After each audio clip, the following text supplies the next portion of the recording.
Bom dia.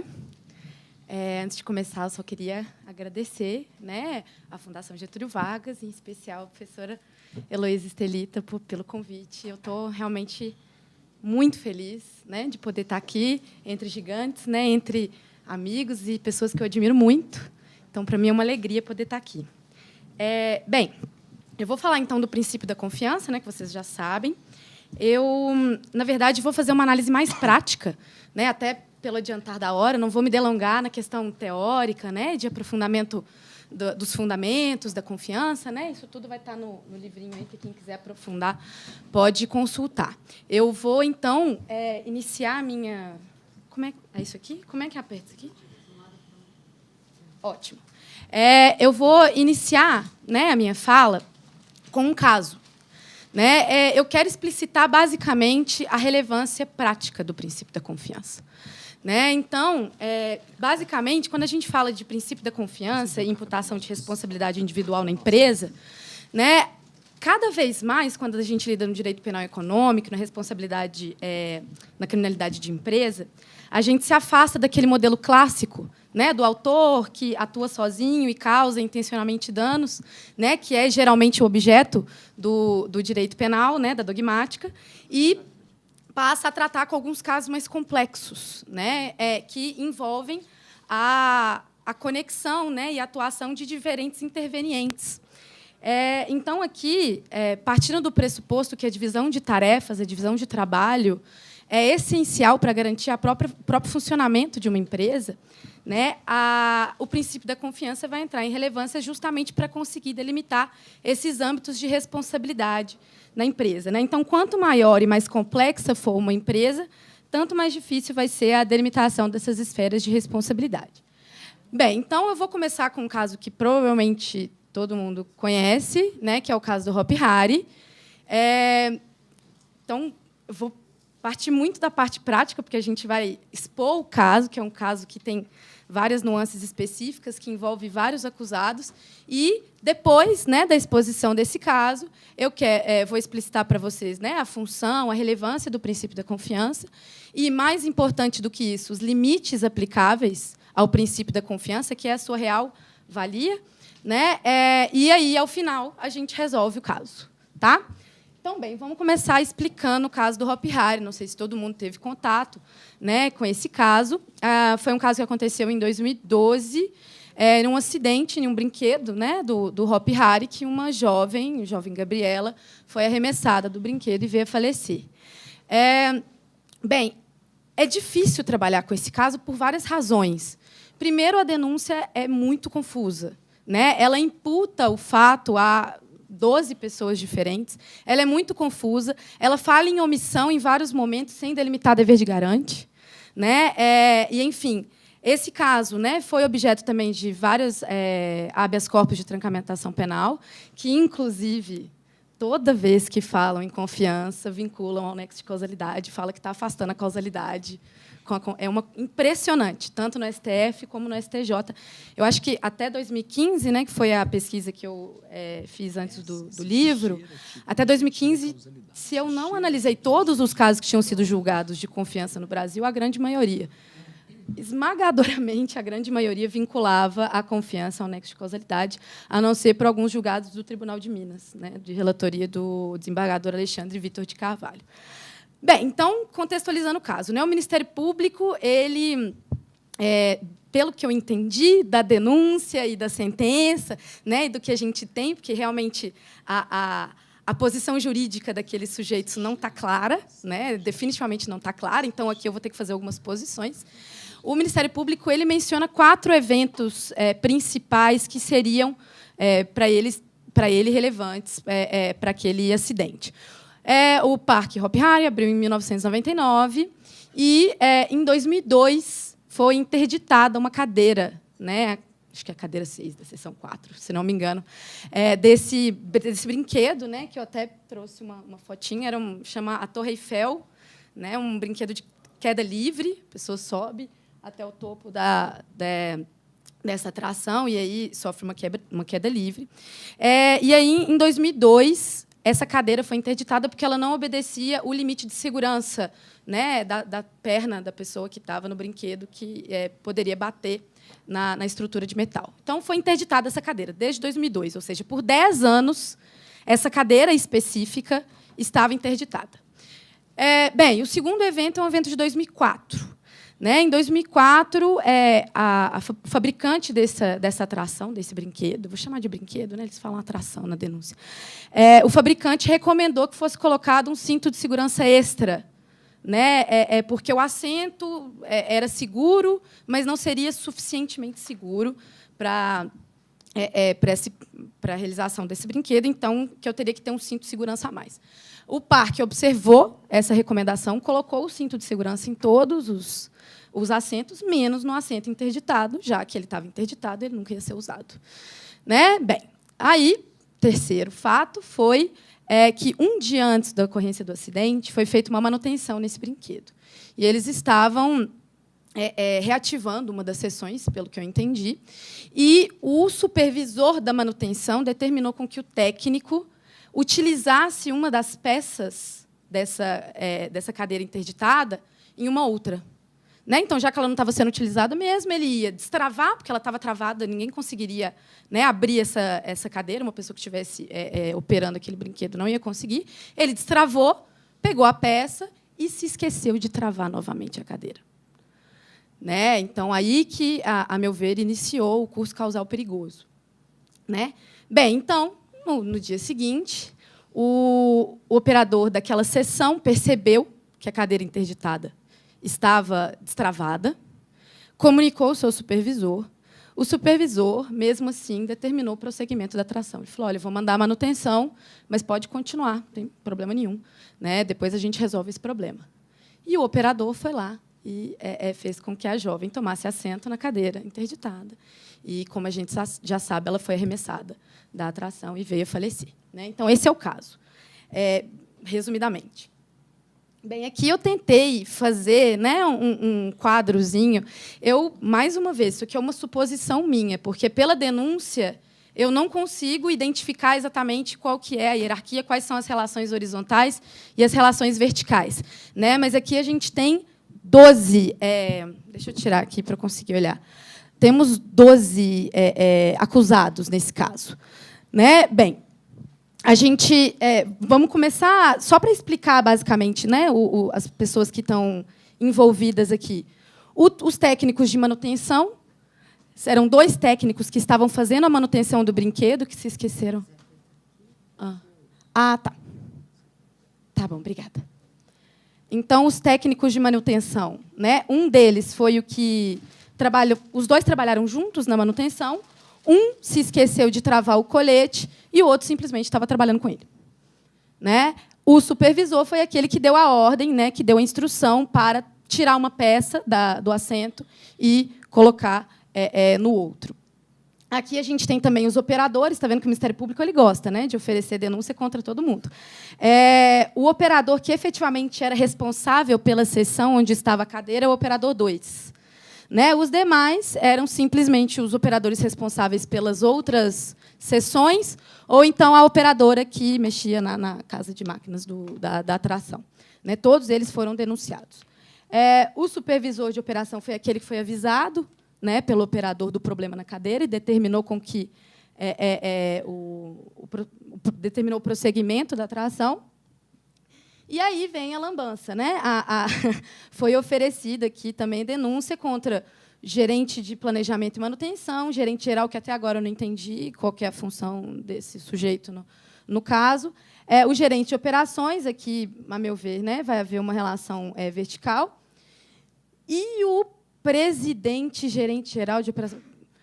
É uma SA. Né? Então, a situação jurídica desse sujeito aqui eu realmente desconheço. Né? Não sei se ele é o diretor-presidente, eu não sei exatamente qual que é a função, né, desse sujeito aqui nessa cadeia. Bem, em relação a ele, né, o presidente foi feito um habeas corpus de trancamento da ação penal no STF, que foi deferido esse ano. Né? E também vários outros... Foram 3 trancamentos que a gente teve nesse caso. Né? Alguns no TJ, depois foi para o STJ, enfim. Né? Bem, então, esse é o caso. Esse é aqui o nosso objeto de trabalho, né? Aqui que a gente vai começar a trabalhar. Bem, então, o nosso problema aqui é a necessidade de delimitação de âmbitos de responsabilidade na empresa. Né? Eu quero saber que sujeito vai ser responsável por qual fato. Né? E aí, quando a gente... Aqui, obviamente, eu estou partindo dos pressupostos que o Ronan e a professora Heloísa já fizeram exposição. Né? Se eu estou imputando uma responsabilidade por omissão, necessariamente, primeiro, né, primeira análise, ele tem que ser garante, né, ele tem que poder agir, depois a gente parte, né, para a análise da omissão, o resultado, nexo de causalidade, para só, então, fazer a análise da confiança. Ou seja, eu tenho vários pressupostos, né, para eu chegar no âmbito da imputação pela confiança. Né? E a mesma coisa por uma imputação por conduta. Né? Eu tenho que ter uma conduta, um resultado, um nexo de causalidade, e aí que eu vou avaliar a imputação. Bem, essa minha perspectiva é uma perspectiva de individualização de responsabilidade no nosso modelo tradicional, né, que é o chamado modelo bottom-up, né, de baixo para cima. Eu começo a análise do caso a partir do sujeito mais próximo do resultado e eu vou subindo nas camadas, né, hierárquicas aí, e delimitando a responsabilidade de cada um. Essa não é a única resposta, né, para o problema. Há tentativas de solução do problema com uma responsabilidade referida à organização, né, baseada no princípio da responsabilidade e competências gerais dos membros da administração e que, então, imputa a responsabilidade pela tomada de decisão, né, o modelo top-down.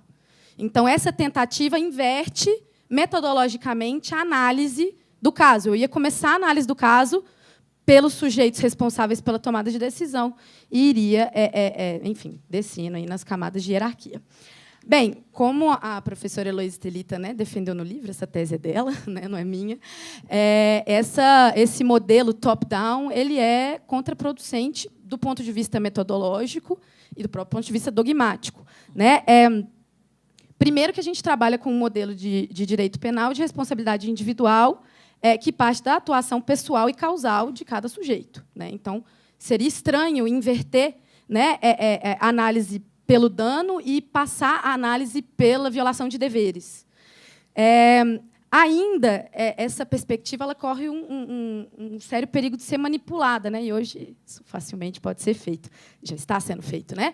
Que seria a imputação de responsabilidade pela mera posição, né, dos dirigentes, né? Que é mais fácil. Para que eu vou ter todo esse trabalho de analisar isso tudo? É muito mais fácil né, imputar pela mera posição, né? Que seria, obviamente, negado dentro da perspectiva dogmática. E a professora Heloísa defendeu que isso dificulta a própria análise do caso. Né? É muito mais fácil, metodologicamente, iniciar a análise do caso pelo sujeito mais próximo do resultado e depois analisar a relação entre os diferentes intervenientes.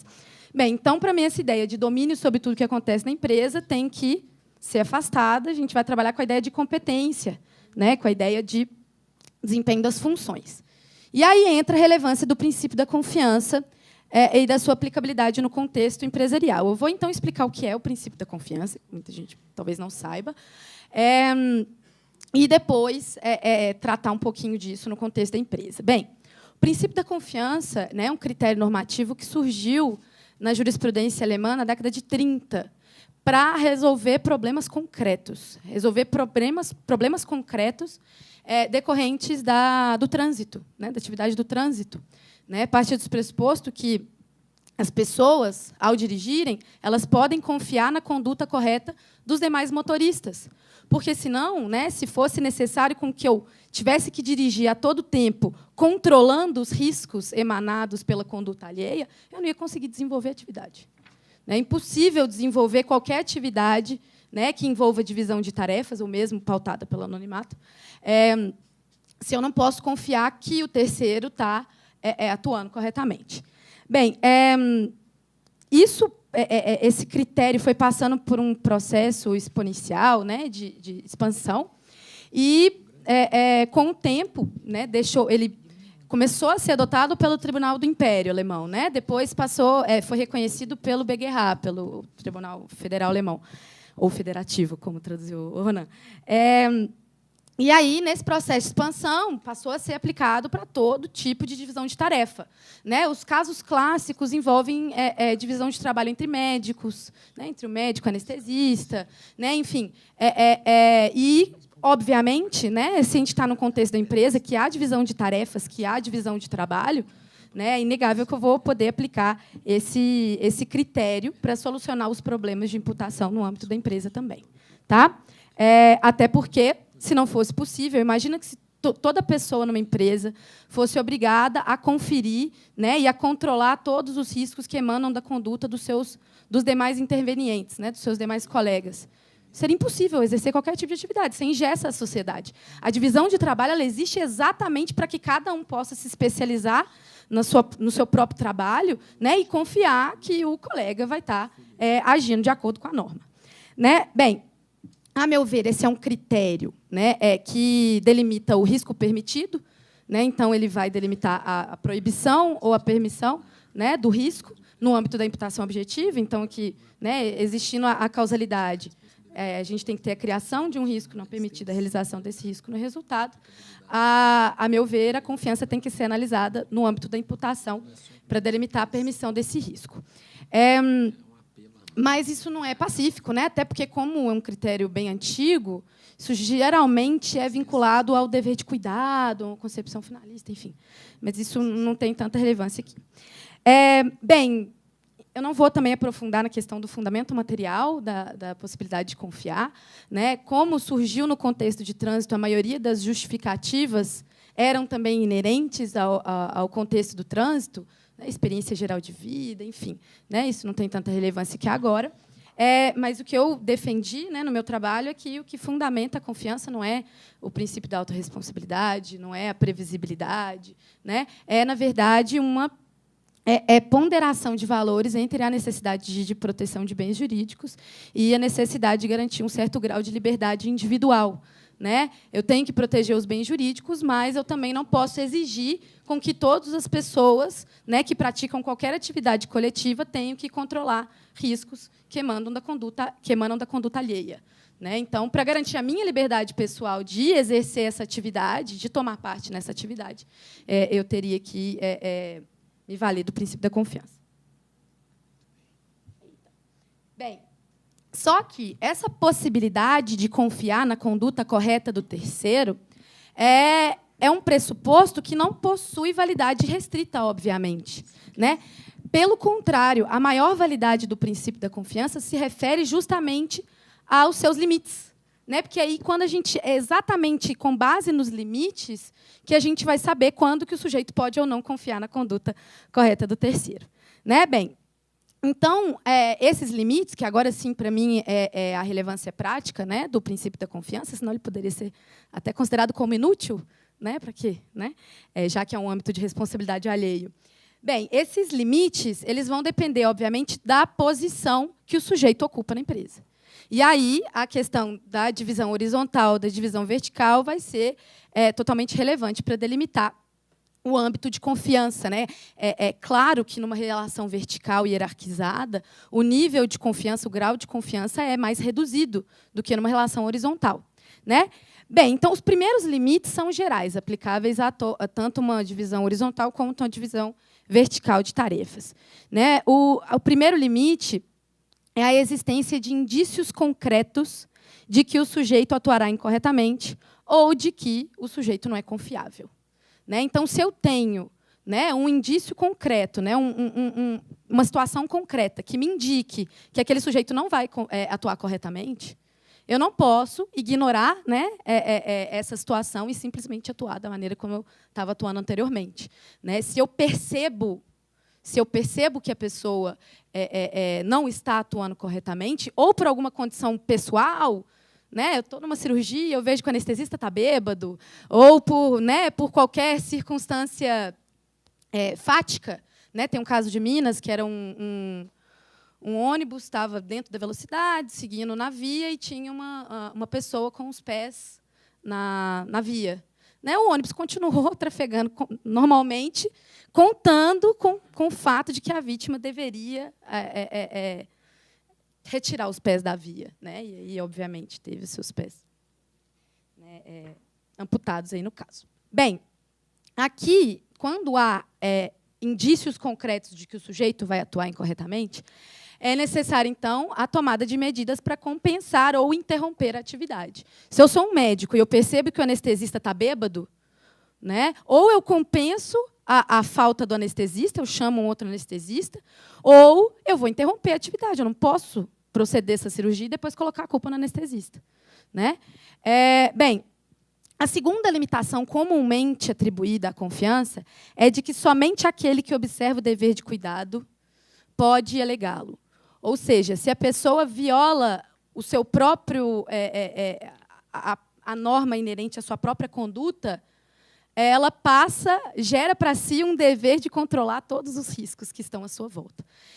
Isso foi um critério que eu discordei muito, né, na minha dissertação, publicada posteriormente. Eu acho que ele é totalmente desnecessário, né? Não é pelo fato de que eu estou, por exemplo, acima da velocidade, quando eu estou trafegando numa via, que todo e qualquer resultado, se alguém pular em cima do meu carro, né, se uma pessoa violar o sinal vermelho, eu não sou obrigada agora, eu não sou responsável por todos os riscos que podem emanar só pelo fato de que eu estou acima da velocidade, só pelo fato de que eu descumpri alguma norma, né? Aqui eu faço uma conjugação da confiança com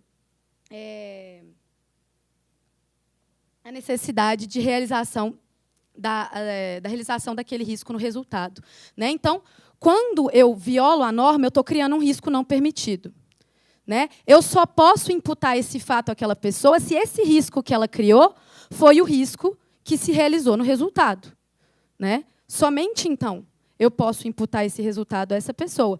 Eu não crio para ela um dever de controlar todos os riscos. Então, se eu estou acima da velocidade, eu estou criando vários riscos, né, de, com essa velocidade excessiva, causar danos. Eu não estou criando um risco de que uma pessoa viole o sinal vermelho e então se acidente.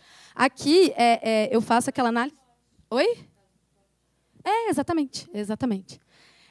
Então, eu tenho que saber se a minha análise é o comportamento alternativo conforme o direito, né? Se a pessoa estivesse agindo de acordo com as normas, se o resultado teria sido evitado, né? E aí, óbvio, se o sujeito está 200 km por hora, pode ser que a perícia demonstre que, se ele tivesse a 60, a vítima não teria morrido. Pode ser, né? Agora, se não há uma relação, entendo que... Eu acho simplesmente que esse critério, esse limite, é desnecessário, né? Mas aqui, para o contexto empresarial, talvez ele não tenha tanta relevância.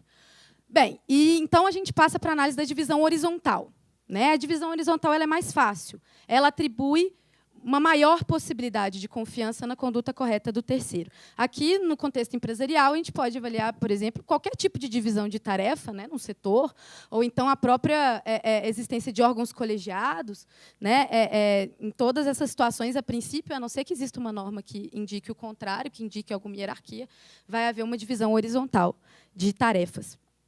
Então, essa divisão horizontal ela vai permitir com que cada interveniente foque na sua própria responsabilidade, sem ter que controlar, conferir a todo tempo o trabalho do terceiro. Bem, na divisão horizontal, só vai haver o afastamento da confiança se houver algum dever ulterior de compensar a conduta do terceiro. Pode ser que a própria função desse sujeito seja compensar a conduta do terceiro. Por exemplo, a função do sujeito na empresa é conferir o que o outro sujeito fez, né, para ver se segue no processo produtivo, por exemplo. Né? Então, se ele, normativamente, ou dentro do plano organizacional da empresa, ele possui um dever de compensar a conduta incorreta do terceiro, perfeito. Né? Aí ele não vai poder confiar. Ele não vai poder confiar. Essa é uma hipótese de afastamento da confiança.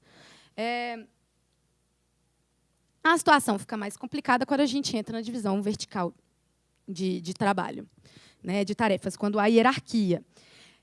A primeira análise vertical é daquele que recebe a instrução, né, ou seja, do subordinado. Em relação ao subordinado, geralmente ele pode confiar na instrução dada pelo seu superior hierárquico. Né? O critério que eu desenvolvi aqui é o critério da perceptibilidade. Ele tem que, a qualidade da instrução tem que ser perceptível. Ele é obrigado a cumprir qualquer tipo de instrução? Claro que não. Se ele perceber que a instrução vai gerar algum tipo de dano, ele não pode, ele tem que, né, ele não vai poder atuar, ele não vai poder cumprir essa instrução. Agora, a princípio, ele pode confiar que a instrução está correta. Isso foi aplicado lá na Alemanha, no chamado caso da janela de telhado. Foi na Alemanha ou na Espanha? Agora não lembro mais. Acho que foi na Espanha. Enfim, chama o caso da janela do telhado. Em que a empresa determinou qual que era o procedimento para instalar a janela no telhado. O funcionário simplesmente cumpriu as orientações da empresa e prendeu a janela no telhado. Né? Aquelas janelas, né, que não são totalmente assim, mas assim. E aí o que acontece? Essas janelas começaram a se soltar depois de um tempo e causaram danos em várias pessoas. Então, discutia-se a responsabilidade do subordinado. Né? No caso, o subordinado não é responsável por isso, porque ele podia confiar que as instruções estavam corretas. Né? Então, eu não posso imputar esse fato para o subordinado.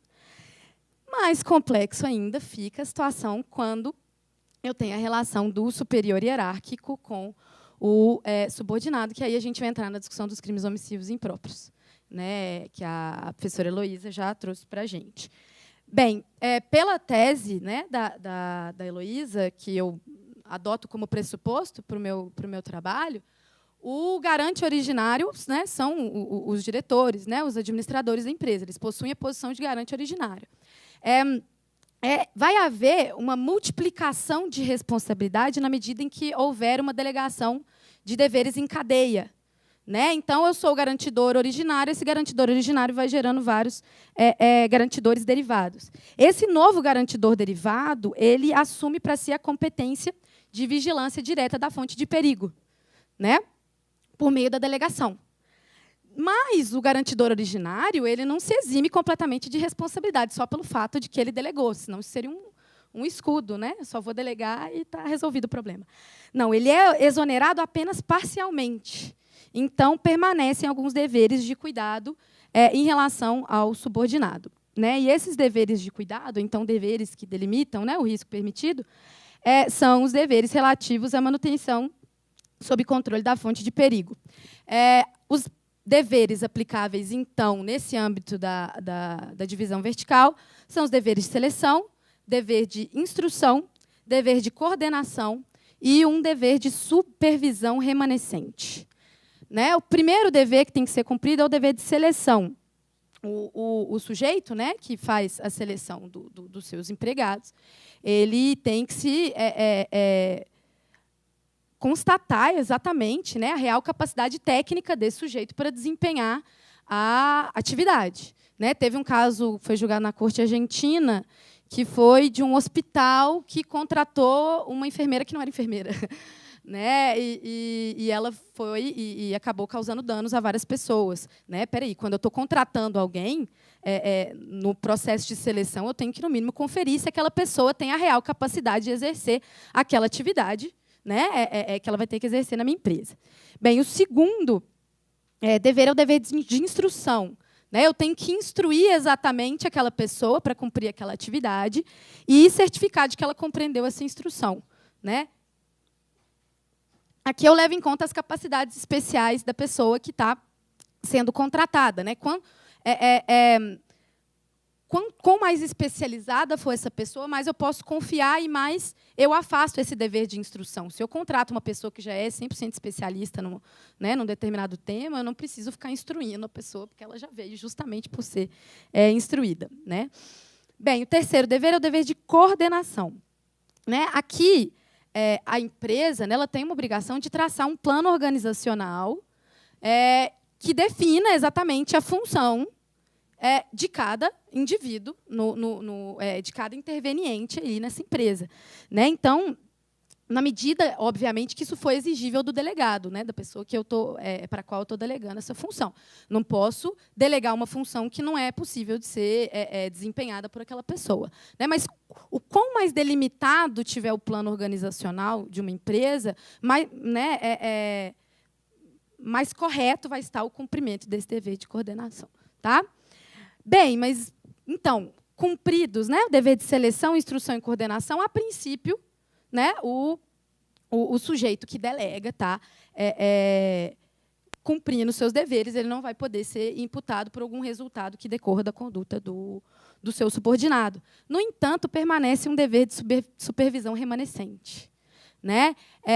Que é aquilo que a professora Luísa Sterita falou, né? O superior hierárquico que ele tem que criar mecanismos de recebimento de informações, né? Para que, caso ele tenha notícia, né, de alguma iminência da prática de um crime, né, que ele possa intervir. Né? Então, esse é o dever de supervisão remanescente.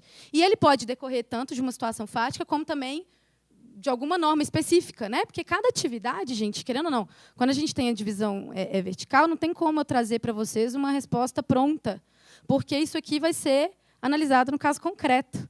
Né? Então, cada atividade tem alguma norma específica aplicável a ela. Né? Então, isso também vai depender. Esse dever de intervir, se perceber que o subordinado não vai cumprir o dever, vai depender muito também da atividade. Né?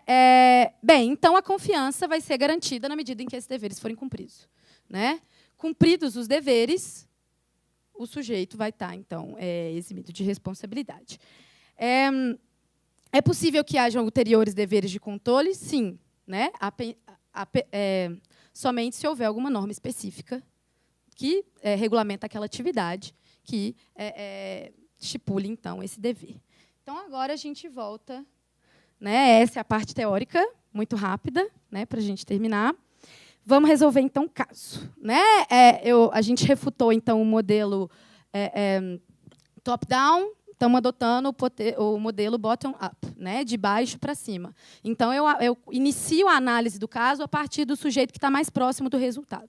No caso aqui, o sujeito que está mais próximo do resultado é justamente o operador 2, né, que ele era o responsável pela seção 3, que é a seção onde estava localizada a cadeira inoperante. Bem, esse operador 2, ele, suspeitando que havia alguma irregularidade, avisou o superior hierárquico e determinou o prosseguimento. Né? A conduta dele, a conduta potencialmente, né, causadora do resultado, foi justamente alocar a vítima na cadeira defeituosa. Né? Na hora de iniciar o brinquedo, ele foi e colocou a vítima justamente na cadeira que ele sabia que estava defeituosa. O resultado é a morte da vítima. Né? Eu vou fazer uma análise de causalidade bem rasa, porque não é o meu tema, não vou ficar falando de hinos, até porque nem eu sei se eu entendi direito. Né? Mas na equivalência dos antecedentes, que é o que a gente conhece, se o operador, né, não tivesse colocado a vítima naquela cadeira... Gente, que está muito complexo para a minha pessoa. Se o operador não tivesse colocado aquela vítima naquela cadeira, né, tivesse colocado ela em outra sessão, ou então não deixado ela sentar naquela cadeira, o resultado não teria ocorrido. Né? E aí a gente vem para a análise da imputação, né, na análise da criação do risco não permitido. Aí eu pergunto, será que o operador 2 podia confiar na correção da instrução dada pelo supervisor que determinou o prosseguimento, ou tinha ele um dever, né, de evitar aí o resultado? Na verdade, não é nem um dever de evitar o resultado. Né? Ele não poderia ter colocado a vítima naquele local. Bem, aqui eu acho que não se aplica o princípio da confiança. Por quê? Primeira limitação. Havia razões concretas, concretíssimas. Né? Ele sabia que aquela cadeira estava interditada há 10 anos. Né? Então, havia razões concretas. E, olha, gente, isso eu estou pressupondo, tá? Isso não está claro na denúncia, nem em lugar nenhum. Eu não tive acesso a todos os detalhes do processo, então, alguns detalhes aqui eu posso estar supondo. Viu? Então, não me levem a mal. Bem, aqui, dentro daquele critério desenvolvido, era perceptível, né, a falta de qualidade, digamos assim, dessa instrução do superior hierárquico. Então, o que ele deveria ter feito, né, se o supervisor determinou com que a atração prosseguisse, ele deveria, no mínimo, não ter utilizado a cadeira suspeita, a cadeira inoperante. Né? Então, havia razões para ele desconfiar da ordem. Logo, ele criou um risco não permitido que se realizou no resultado. A meu ver, está preenchido o tipo objetivo. É claro que, né, para ser punido aí, depende de tipo subjetivo, de análises posteriores, que não são minhas. Né? Mas, a princípio, tipo objetivo, para mim, A. Bem, agora a gente vai daquela análise da metralhadora do Ministério Público, né, que ofereceu a denúncia contra todo mundo que estava lá no momento dos fatos. Então, pelo que eu entendi, Cada operador era responsável por uma seção. Então, um operador é responsável pela seção 3, o outro pela seção 2. Bem, aqui, se cada um tem alguma responsabilidade, vai haver uma relação horizontal, em que cada um tem um dever específico de supervisionar aquela seção. Né? Então, aqui, a meu ver, eu acho que a própria argumentação de que... Porque o Ministério Público fala que a conduta deles é o operar a atração. Né? Eles tinham que ter se recusado de operar a atração. Isso, para mim, gera um problema da própria conduta e da própria causalidade. Né? Os 3 outros operadores, para mim, aqui, eu já tenho 2 entraves iniciais que eu já fico meio ensimesmada. Assim, não sei muito bem como resolver. Agora, no âmbito da imputação, se a gente disser que realmente teve conduta e teve causalidade, que eu não sei ao certo, eu acho que aqui há uma divisão horizontal de tarefas em que cada um tinha uma responsabilidade. Eles podiam confiar, né, na conduta correta dos demais intervenientes. Então, aqui, eu poderia... É a tipo objetivo no operador 2, que é o responsável pela seção, mas o operador 1, operador 3 e o operador 4 não poderiam ter a imputação desse resultado. Bem, aqui, né, subindo um pouco, o outro sujeito mais próximo do resultado é justamente o supervisor da operação, o supervisor de operações. Né? Ele determinou o prosseguimento da atração. Então, ele, ciente, ele foi informado, está vendo que tinha um mecanismo de informação? Ele foi informado e não agiu de acordo com o esperado. Então, ele determinou o prosseguimento da atração a despeito do aviso da operadora, né, de um dos operadores ali, que a 4 é uma mulher. A vítima morreu, resultado. Relação de causalidade. Se o operador não tivesse determinado o prosseguimento, o resultado não teria ocorrido. Então, a meu ver, ele criou, sim, um risco não permitido. Ele deveria, sim, ter agido de outra forma. Né? Aqui eu trato de um âmbito de responsabilidade próprio e não um âmbito de responsabilidade alheio, já que ele era o supervisor competente para interditar essa atração a partir daquela informação dada para ele. Né? Então, ele deveria... enfim, não vou aplicar aqui o princípio da confiança. A meu ver, também vai haver tipo objetivo aqui em relação ao supervisor de operação. Bem, antes de chegar aqui nos gerentes, que já é uma situação mais complexa, vamos pular para o segundo evento, né, que o Ministério Público menciona, que é o evento da manutenção, um dia anterior ao acidente. Né? Então, o sujeito que está mais próximo é o técnico de manutenção 2. Por quê? Porque ele trabalhou na manutenção e ele não travou o colete. Né? Ele deveria ter travado o colete, não travou o colete. Bem, em relação ao técnico de manutenção 2, a meu ver, ele criou o curso causal perigoso. Né? Foi aí que iniciou o curso causal perigoso. O fato de 2002 ou de 2004, a meu ver, não há, né, a criação de um risco não permitido somente nesse dia anterior ao acidente.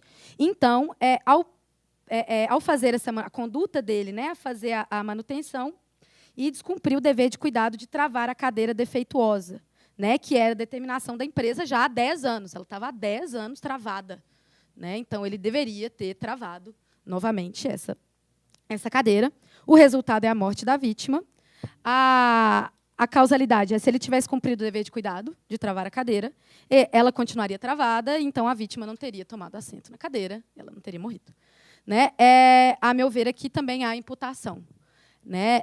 Aqui ele criou um risco não permitido que se realizou no resultado. Ele aqui, ao meu ver, é o início de tudo.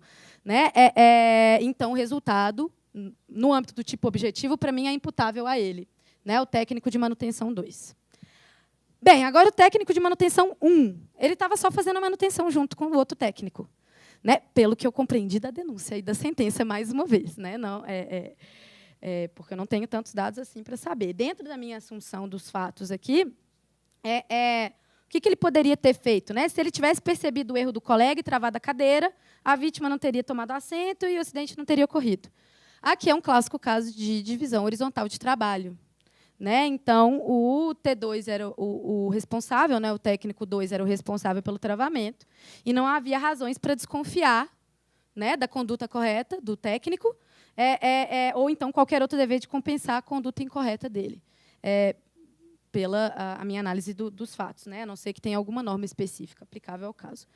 Então, aqui eu aplico o princípio da confiança, afasta a imputação desse sujeito. Da mesma forma, o supervisor de manutenção. Aqui vai ser um caso de confiança vertical, né? de relação vertical, de divisão vertical de tarefas. Bem, o supervisor ele deu a instrução para a retirada da peça da cadeira inoperante e do retravamento. O resultado morte da vítima, a causalidade é que, se ele não tivesse dado essa instrução, o sujeito nunca ia ter feito a troca, então, né, o resultado nunca ia ter ocorrido. Bem, a pergunta aqui é se a retirada da peça de uma cadeira inoperante para colocar na outra, né, estou antecipando um pouco a análise, é a criação de um risco não permitido. Eu acredito que não, porque, considerando que aquela cadeira estava inoperante, a peça era desnecessária, ela não ia ser utilizada. Então, o risco é permitido, né, considerando o posterior travamento da cadeira.